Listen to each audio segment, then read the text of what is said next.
Cepat tunduk dan lihat perut anda sekarang. Jika tangan dan kaki anda kurus, tapi ada satu lapisan tayar simpanan di pinggang, tolonglah jangan perasan itu tanda bahagia. Doktor memberi amaran keras. Ini dipanggil kegemukan tersembunyi, skinny fat, dan ia jauh lebih membawa maut berbanding kegemukan biasa.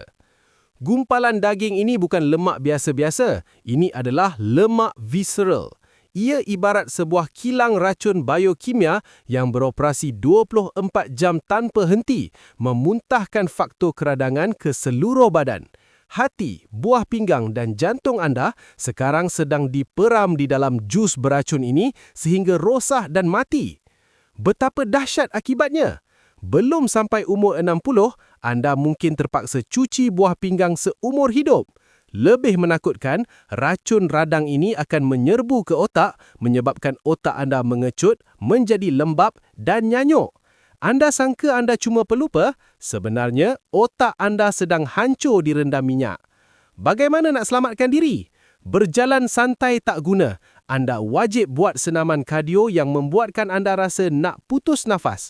Dari segi pemakanan, minum 1 cawan kopi O atau teh hijau tantu gula setiap hari dan makan banyak tomato yang dimasak.